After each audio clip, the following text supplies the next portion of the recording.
আসসালামু আলাইকুম, welcome to school mathematics YouTube channel.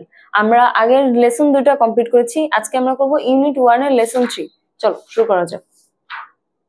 আচ্ছা, আমাদের এই লেসন 3টা হলো একটা কবিতা, খুবই ছোট একটা কবিতা কিন্তু খুবই অর্থবহ।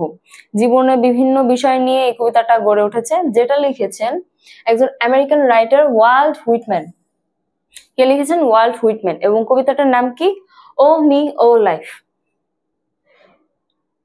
আচ্ছা চলো দেখি কবিতা কি বলেছে।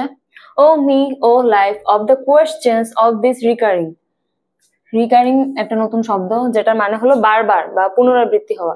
রিকারিং মানে পুনরাবৃত্তি হওয়া। প্রথম লাইনটা কি বললো? যে হায় আমি, হায় আমার জীবন, কিছু প্রশ্ন বারবার আমার মনের মধ্যে জাগে। যখন আমরা জীবনে কোনো সমস্যার মধ্যে থাকি বা কোনো সিদ্ধান্তহীনতার মধ্যে ভুগি, তখন অনেক জিনিস আমরা জল্পনা কল্পনা করতে থাকি আমাদের মাথার মধ্যে ঘুরে, যে কি হবে না হবে, কোন সিদ্ধান্তটা নিব। তো সেই রকমই একটা কথা বলেছেন যে of the questions of this recurring, কিছু প্রশ্ন আমার মনে বারবার আসে, বারবার ঘুরঘুর করে। কি সেগুলো? Of the endless trains of the faithless, faithless মানে যাকে বিশ্বাস করা যায় না, এবং of cities filled with the foolish. Foolish মানে হলো বোকা। আমরা মাঝে মাঝে বলি না যে বোকার স্বর্গে বাস করি বা তুমি বোকার স্বর্গে বাস করছো, সেরকমই এখানে বোঝানো হয়েছে। আর ট্রেন অফ দ্য ফেথলেস মানে এমন হতো যদি অনেক মানুষকে একসাথে আনা হতো, তো তাদের সারিবদ্ধভাবে দাঁড় করালে ট্রেনের মতোই দেখাতো। কিন্তু সেই মানুষগুলো কারা? যারা হলো বিশ্বাসে অযোগ্য বা বিশ্বাসঘাতক এবং একই সাথে তারা বোকা। এর জন্য এখানে বোঝানো হয়েছে যে endless trains of the faithless, সেই বোকা এবং বিশ্বাসঘাতক মানুষগুলোকেই বোঝানো হয়েছে। আচ্ছা, of myself for ever reproaching myself, আমি নিজেকেই সবসময় দোষারোপ করেছি। রিপ্রোচিং মানে হলো তিরস্কার করা। সে কাকে তিরস্কার করেছে? অন্যদেরকে না, সবসময় নিজেকেই তিরস্কার করেছে। For who more foolish than I, কাদের জন্য? যারা আমার থেকে বেশি বোকা। অ্যান্ড হু মোর ফেথলেস, যারা আমার থেকে বেশি বিশ্বাসঘাতক বা অবিশ্বাসযোগ্য। কবি হয়তোবা তার জীবনের কোনো একটা ক্রান্তি লগ্নে এসে সে বারবার বোঝার চেষ্টা করছে যে তার সাথে কেন এমন বারবার হয়, কেন সে বারবার হোপলেস হয়ে যায় বা জীবনে কোনো অর্থ খুঁজে পায় না। কিন্তু সে তখন আবার নিজেকেই বোঝানোর চেষ্টা করে যে আমি কাদের জন্য নিজেকে সবসময় তিরস্কার করি, বোকাদের জন্য বা বিশ্বাসঘাতকদের জন্য।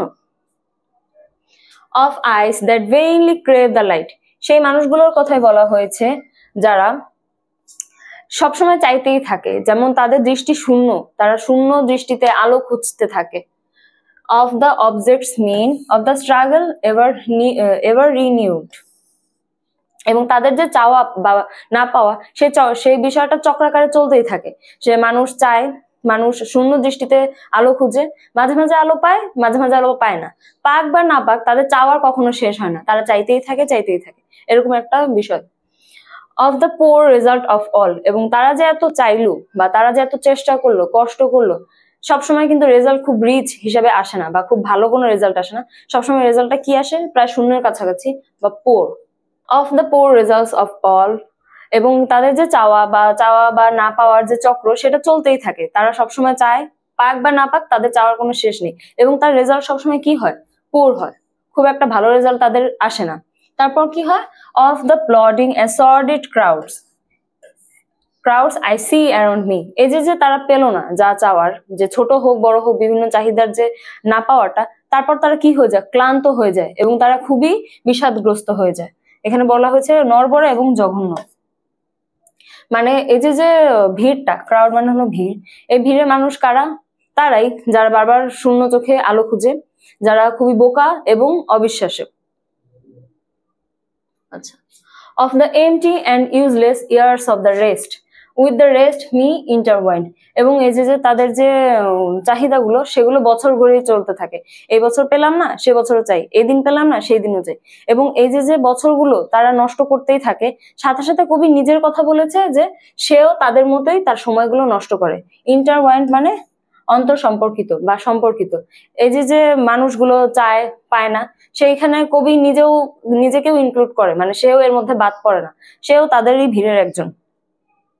The question O me so sad recurring, এবং তার এই প্রশ্ন তার মনে আসতেই থাকে যে আমি খুবই দুঃখিত এবং আমার জীবনে কি হবে। হোয়াট গুড অ্যামিড দিস, এই যে এসব চলছে আমাদের সমাজে, সবার মধ্যে বিভিন্ন সমস্যা চলতে থাকে, বিভিন্ন দুর্যোগ হোক, পারিবারিক, সামাজিক, ব্যক্তিগত, তো এর মধ্যে ভালো কি? অ্যামিড মানে হলো ভালো, অ্যামিড মানে হলো মধ্যে, এর মধ্যে ভালো কি আছে, হে আমি হে আমার জীবন, সে নিজের কাছে প্রশ্ন করছে যে এর মধ্যে ভালো কি। তারপর দেখি অ্যান্সার, কবি নিজেকে আবার নিজে উত্তর দিল। কি উত্তর? That you are here. এর মধ্যে ভালো কি জিনিস বলতো? যে আমি আছি, আমার অস্তিত্ব এখনো টিকে আছে, আমি এখনো বেঁচে আছি, বা আমি এই জগৎ সংসারে বিদ্যমান। That life exists and identity, যেটা বললাম যে আমার জীবনটা বিদ্যমান এবং আমার যে একটা পরিচয়, সে পরিচয়টাও এই জগৎ সংসারে বা এই পৃথিবীতে বিদ্যমান। এইটাই ভালো কিছু, যেটা সে আগের লাইনে খুঁজেছিল। That the powerful play goes on and you may contribute a verse. Powerful play goes on, এখানে বোঝানো হয়েছে জীবনের ছন্দ। আমাদের সমাজে বা আমাদের জীবনে যাই আসুক না আসুক, আমরা কিন্তু চলতেই থাকি, জীবন থেমে থাকে না, সময় কখনোই থেমে থাকে না। ভালো হোক খারাপ হোক, সব অভিজ্ঞতা নিয়েই সময় এগিয়ে চলে, বা আমরা সবাই এগিয়ে চলি। সেইখানে সে and you may contribute a verse, সে যে আমাদের জীবনের যে গতি বা জীবনের যে ছন্দ বা কবিতা, সেখানে তুমি ছোট্ট একটা উক্তি বা ছোট্ট একটা বচনও যুক্ত করতে পারো। আমি থাকা বা না থাকায় সমাজে কিছু যাবে বা আসবে না, কিন্তু আমি যদি থাকি সমাজে, আমি একটা ছোট্ট অংশ যদি কন্ট্রিবিউট করি বা ছোট্ট অংশ যদি যুক্ত করি, সেটা থেকে যাবে, সেটা সবসময় থেকে যাবে, আমি থাকি বা না থাকি। এজন্য জীবনে ছোট্ট একটা যে চরণ বা ছোট্ট একটা কথা, সেটা আমি যুক্ত করতে পারি সবার সাথে মিলেমিশে থাকার জন্য। আচ্ছা, সুন্দর একটা কবিতা, তোমরা আশা করি বুঝতে পেরেছো। যদি বুঝতে না পারো বা কোনো সমস্যা হয়, অবশ্যই আমাদের জানাবে।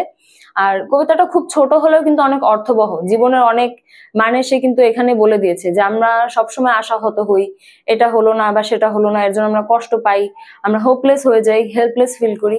তো এগুলো যাতে না করি, কাইন্ড অফ মোটিভেশনের মতো ছিল। সে নিজেকে যেভাবে মোটিভেশন দিয়েছে, সে চেষ্টা করছে তার লেখার মাধ্যমে আমাদেরও বুঝাতে যে সবসময় জীবনের মানে যে সবসময় সুন্দর হতে হবে এমন কিছু না।